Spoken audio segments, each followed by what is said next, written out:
Assalamualaikum warahmatullahi wabarakatuh. Halo guys, di sini kita berada di Pondok Pesantren Nurul Ulum.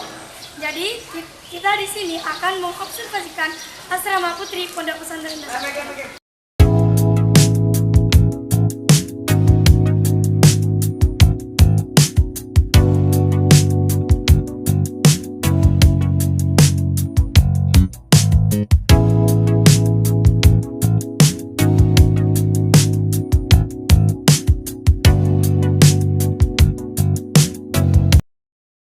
Asrama biasanya merupakan sebuah bangunan dengan kamar-kamar yang ditempati oleh berbagai penghuni di setiap kamarnya. Pondok Pesantren Nahdlatul Tholab memiliki 3 asrama: asrama pusat, asrama terpadu, dan asrama Ulumuddin. Asrama 1, asrama ini juga disebut asrama pusat. Kenapa disebut asrama pusat? Ya, karena di sini tempat santri beraktivitas seperti belanja, mengerjain tugas, nongkrong, dan lain-lain. Asrama ini dekat dengan kantin, koperasi, laundryan, dan jemuran. Makanya di sini disebut asrama pusat. Santri yang menghuni asrama ini dari berbagai unit SMPR, SMA IPS, dan SMK. Di asrama ini mempunyai 3 lantai.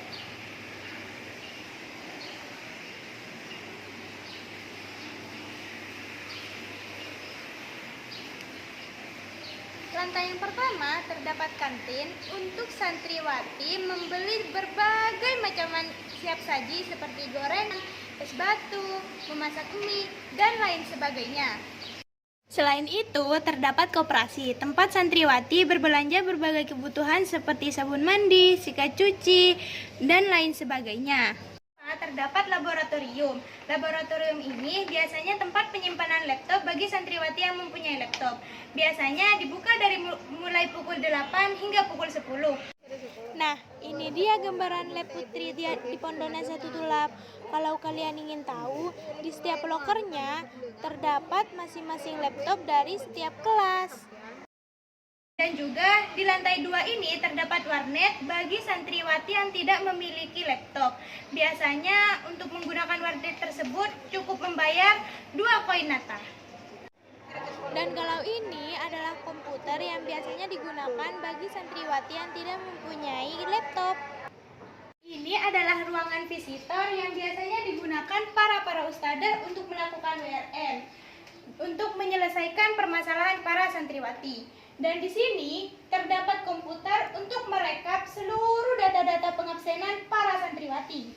Nah, di sini terdapat berbagai macam kamar yang biasanya ditempati oleh kelas 1 SMA IPS dan kelas 1, 2, 3 SMP reguler. Dan biasanya ditempati oleh para pengurus dan para ustadzah. Nah, di lantai ini juga terdapat kamar mandi. Di sini juga terdapat polik, tempat untuk santriwati yang membutuhkan penanganan emergensi. Di sini ada jembatannya juga loh. Biasanya jembatan ini untuk menghubungkan antara kamar mandi dengan kamar-kamar yang lainnya.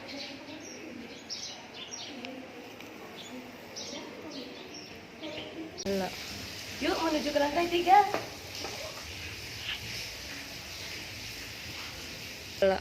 Di lantai 3 ini ditempati oleh SMA 2 IPS, pengurus, dan ustadzah. Yuk lanjut ke lantai 4. Tempat tidur? No. Tempat kamar mandi? No. Ini adalah tempat jemuran yang ditempati oleh asrama 1. Jemuran di sini juga bisa buat nongkrong dan pemandangan.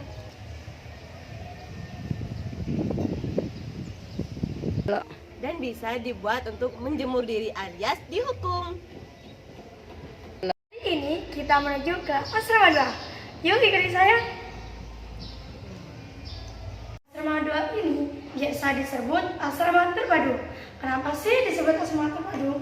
Karena orang yang menghuni asrama ini dihuniin oleh SMP terpadu, SMA terpadu, atau SMA IPS. Selain itu, asrama ini dihuni oleh NSC atau orang yang memiliki program NSC yang berada di lantai 2 ini. Program NSC merupakan program santri yang ingin mendalami bahasa Inggris dengan hari menggunakan Minggu dan British accent.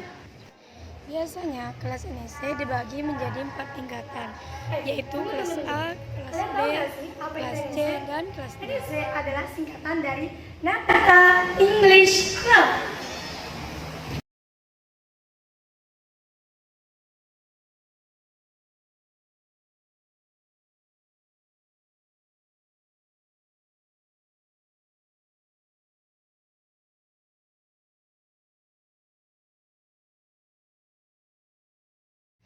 Lantai 1 di asrama ini biasanya tempat untuk santri yang tidak memiliki program NSC.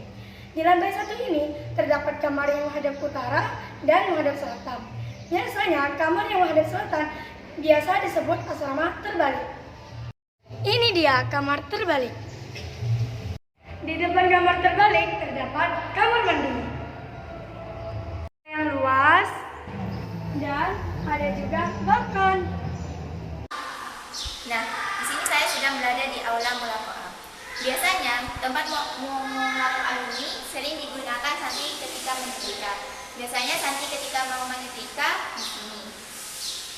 Namun, bukan cuma untuk menyetrika saja, kadang di hari Senin dan Selasa biasanya santri di sini belajar pendalaman kitab atau mengaji. Dan di sini saya sekarang berada di kamar tahfidz. Kamar tahfidz ini biasanya untuk santri yang mengikuti hafalan Quran yang biasa disebut dengan hafidz. Yuk ikuti saya sekarang menuju ke aula yang terakhir, yaitu aula ini.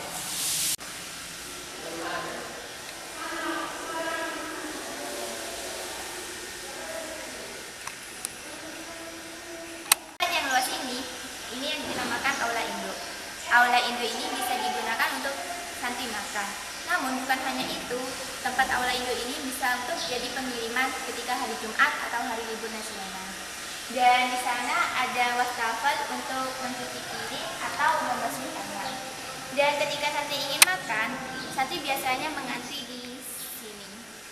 Di sini adalah tempat santri untuk mengantri makanan. Yang terakhir, musola.